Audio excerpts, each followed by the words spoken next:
नमस्कार किसान भाइयों, एसआरजे किसान यूट्यूब चैनल पे आप सभी का स्वागत है। किसान साथियों, आज की वीडियो में हम आपको बताने वाले हैं गेहूं में पहली सिंचाई पे कौन कौन सी खादों का प्रयोग आपको करना चाहिए, कितनी मात्रा में खादें आपको डालनी है जिससे आपको अच्छा लाभ मिल सके, अच्छी बढ़वार हो, अच्छी ग्रोथ हो, अच्छा और ज़्यादा लाभ पाने के लिए क्या करना चाहिए, इसी विषय पर चर्चा करने वाले हैं। चैनल पर अगर नए हैं तो आप एसआरजे किसान चैनल को सब्सक्राइब करें, साथ में बेल आइकन ज़रूर दबाएँ। चलिए ज़्यादा समय नहीं लेते हैं, जानते हैं पहली सिंचाई पे हमें कौन कौन सी खादें डालनी चाहिए। सबसे पहले हम जानते हैं पहली सिंचाई हमें कब करनी चाहिए।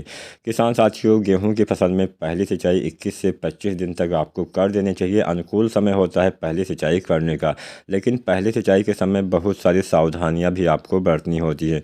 सबसे पहले सावधानी आपको ये बरतनी चाहिए कि जब भी आप पहली सिंचाई करें तो उस समय आपको बहुत ज़्यादा मात्रा में पानी नहीं लगाना होता है। हल्की सिंचाई, पहली सिंचाई हमें हल्की रूप में करनी होती है। ज़्यादा पानी भर देंगे पौधे आपके पीले हो जाएंगे, बढ़वार एकदम से नहीं होगी, जो जड़ें होती है वो सही से विकसित नहीं हो पाएंगी, आपको मतलब फ़ायदे की जगह नुकसान हो जाएगा। बहुत सारे किसान भाई क्या सोचते हैं कि हम पानी लगा ही रहे हैं तो थोड़ा ज़्यादा लगा दें जिससे ज़्यादा दिन तक पानी भरा रहे, लेकिन आप सभी को पता होगा सर्दियों का टाइम स्टार्ट हो गया है, पानी का वाष्पीकरण भी नहीं होता है और पौधे आपके 21 से 25 दिन तक इतने बड़े तो होते हैं नहीं कि हाँ बहुत ज़्यादा मात्रा में पानी का शोषण कर लेंगे, पानी की पूर्ति मतलब अपने खाद के रूप में उसका इस्तेमाल कर लेंगे, अपने भोजन के रूप में उसका इस्तेमाल कर लेंगे। तो इसलिए पहले पानी में आपको हल्का पानी लगाना होता है, क्योंकि पौधे की आवश्यकता ज़्यादा पानी की नहीं होती है। पहला पानी हमें जड़ अवस्था जिसको हम 21 से 25 दिन पे आ जाती है तब हमें देना चाहिए।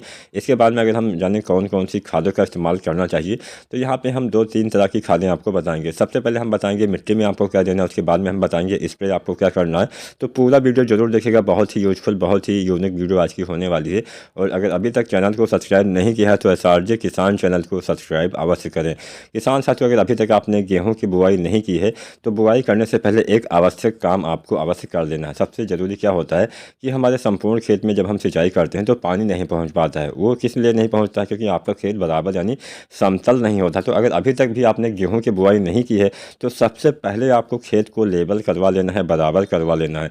जब खेत बराबर रहता है थोड़ा सा भी आप पानी लगाएंगे संपूर्ण खेत में पहुँच जाता है, जबकि जब खेत हमारा बराबर नहीं होता है, अगर मान लीजिए आपने पानी लगाया, ऊपरी हिस्से में पानी कम पहुँचता है, निचले हिस्से में पानी भर जाता है, तो निचले वाले हिस्से की जो पैदावार है वहाँ भी कम पैदावार मिलता है, ऊपरी हिस्से में पानी न रुकने से भी पैदावार में कमी आ जाती है।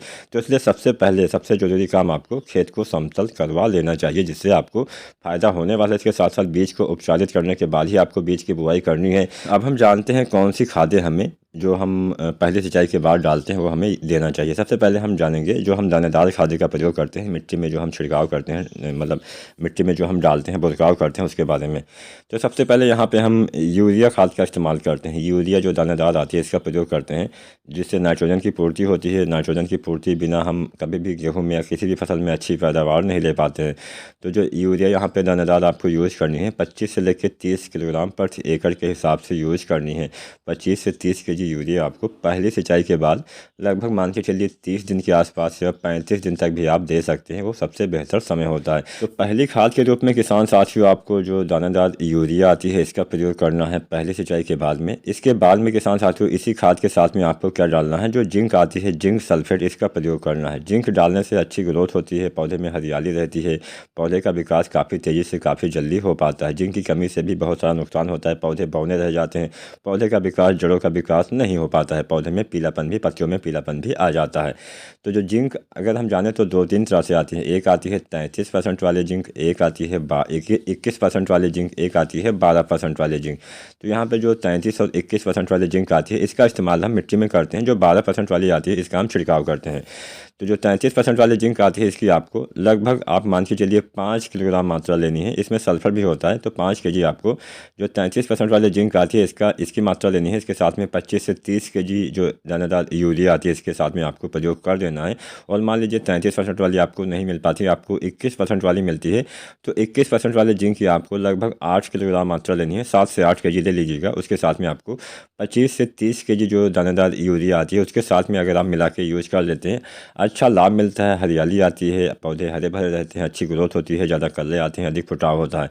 तो यहाँ पे हमने 2 जिंक आपको बता दी। तो पहले खाद के रूप में आपको क्या करना है, जो जिंक और यूरिया है इसका इस्तेमाल कर देना है। अब हम जानते हैं दूसरी खाद, उसको हम स्प्रे के रूप में देने वाले हैं, जिससे काफ़ी अच्छा लाभ आपको मिलने वाला है। किसान साथियों, यहाँ पे आप चाहें तो सागरिका का भी प्रयोग कर सकते हैं। पहली सिंचाई के बाद सागरिका भी हमें देनी होती है, तो सागरिका भी अगर आप देना चाहते हैं, कोई भी या अन्य ग्रोथ प्रमोटर देना चाहते हैं, तो उसका भी प्रयोग कर लीजिएगा। अब हम जानते हैं किसान साथियों, जो हम स्प्रे के रूप में आपको एक काफ़ी अच्छा फार्मूला बताने वाले हैं। अगर आप ऐसा करते हैं तो काफ़ी अच्छे कल्ले आते हैं, अधिक फुटाव होता है, अधिक बढ़वार होती है, अच्छा लाभ आपको मिलने वाला है।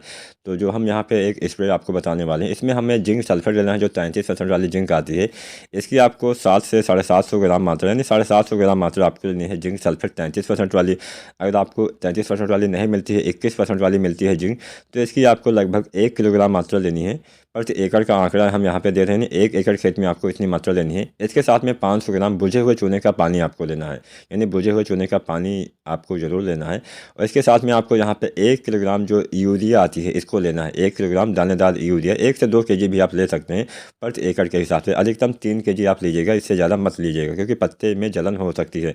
तो 1 से 2 केजी आपको दानेदार यूरिया लेना है। इसके साथ में जो मैग्नीज सल्फेट आता है, तो मैग्नीज सल्फेट आपको 1 किलोग्राम लेना है।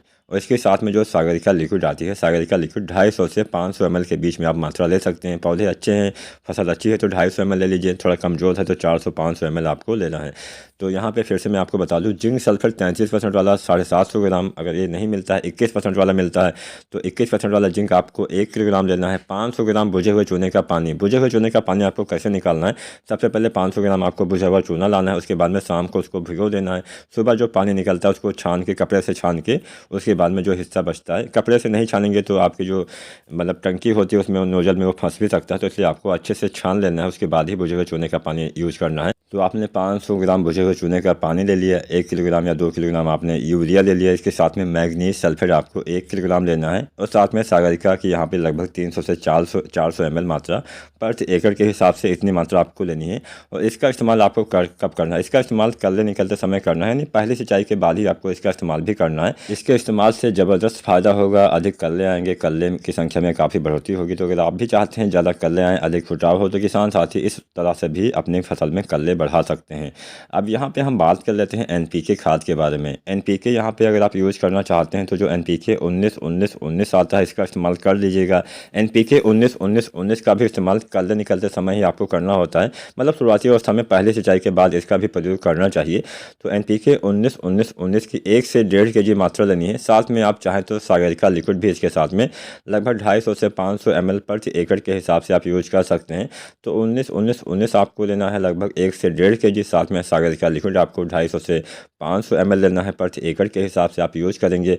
अच्छा लाभ मिलेगा, अधिक कल्ले आएंगे, अधिक फुटाव होगा, ज़्यादा उत्पादन मिलेगा, पौधे हरे भरे रहेंगे, प्रकाश संश्लेषण से पौधे भोजन भी अच्छे से बना पाएंगे। अब यहाँ पे मैं कुछ आपको बता दूँ। सबसे पहले हमने यहाँ पे 3 फार्मूले आपको बताए हैं। तो किसान साथियों, 3 फार्मूले में से सबसे पहला जो हमने तरीका बताया कि हम जो ये हम टॉप ड्रेसिंग करते हैं यूरिया की, तो इसको तो आपको देना ही देना है, चाहे आप कुछ दें या ना दें, यूरिया तो आपको देना ही पड़ेगा। तो यूरिया के साथ में जो जिंक हमने बताया है, तो जिंक या तो आप स्प्रे के रूप में दें या फिर आप मिट्टी में दें। अगर आप जिंक का छिड़काव करना चाहते हैं तो आपको मिट्टी में जिंक नहीं डालना, तब आपको केवल यूरिया खाद का इस्तेमाल कर देना है। और यूरिया के साथ सागरिका दानेदार का इस्तेमाल आप 10 केजी प्रति एकड़ के हिसाब से कर सकते हैं। सागरिका दानेदार भी 2 तरह से आती है, एक आती है सागरिका Z++, एक आती है सागरिका गोल्ड। तो यहाँ पे एक कन्फ्यूजन ये होता है कि हमें कौन सा देना है, कौन सा नहीं देना है। तो मैं सीधी भाषा में आपको समझाऊँ, अगर आप मिट्टी में जो जिंक आती है इसका प्रयोग कर रहे हैं तो आपको स्प्रे के रूप में जिंक नहीं देना है। और अगर आप छिड़काव के रूप में, स्प्रे के रूप में जिंक डालना चाहते हैं, तब आपको मिट्टी में नहीं देना। केवल एक ही तरीका आपको अपनाना है, चाहे आप छिड़काव कर लें, चाहे आप मिट्टी में डाल दें। अगर हम सागरिका की बात करें तो सागरिका लिक्विड या फिर सागरिका दानेदार, दोनों में से किसी एक का ही प्रयोग करिएगा। चाहे आप मिट्टी में डाल दें सागरिका Z++, चाहे सागरिका गोल्ड, या फिर आप सागरिका लिक्विड का स्प्रे कर दें। बाकी जो बची चीज़ें आप आसानी से यूज कर सकते हैं। तो पहली सिंचाई पे अगर आप जिंक और ये यूरिया देते हैं तो आपको जो हमने दूसरा फार्मूला बताया था, जिसमें हम जिंक, यूरिया, मैग्नीज और सागरिका का इस्तेमाल करने वाले हैं, इसमें आपको जिंक हटा लेना है। इसके साथ साथ किसान साथियों, जो हमने दूसरा तरीका बताया एनपीके का, तो एनपीके में 19-19-19 और हमने सागरिका लिक्विड बताया था। तो अगर आपने सागरिका दानेदार का इस्तेमाल किया हुआ है, तब आपको सागरिका लिक्विड का इस्तेमाल नहीं करना। मतलब एक चीज़ आपको 2 बार नहीं डालनी है, एक बार ही आपको प्रयोग करना है और इनके बीच में कम से कम 1 सप्ताह का अंतर भी आपको रखना पड़ेगा। तो मान लीजिए आज आपने मतलब पहली सिंचाई के बाद में 30 दिन पे आपने जो यहाँ पे मिट्टी में खादें डाल दी हैं, तो उसके बाद में आपको 35 या 37 दिन के आसपास आपको ये जो चीज़ें हैं मैग्नीज या फिर जो हमने सागरिका बताया, इसका इस्तेमाल आप छिड़काव के रूप में कर सकते हैं। मतलब सप्ताह भर का अंतर तो आपको रखना ही पड़ेगा, तभी ये खादें अच्छे से काम कर पाएंगी। तो उम्मीद करते हैं आपको अच्छे से समझ में आ गया होगा। फिर भी अगर आप कुछ भी समझ में नहीं आया है, नीचे कमेंट बॉक्स में आप बेझिझक आप हमसे पूछ सकते हैं, हम आपके सारे सवालों के जवाब जरूर देंगे।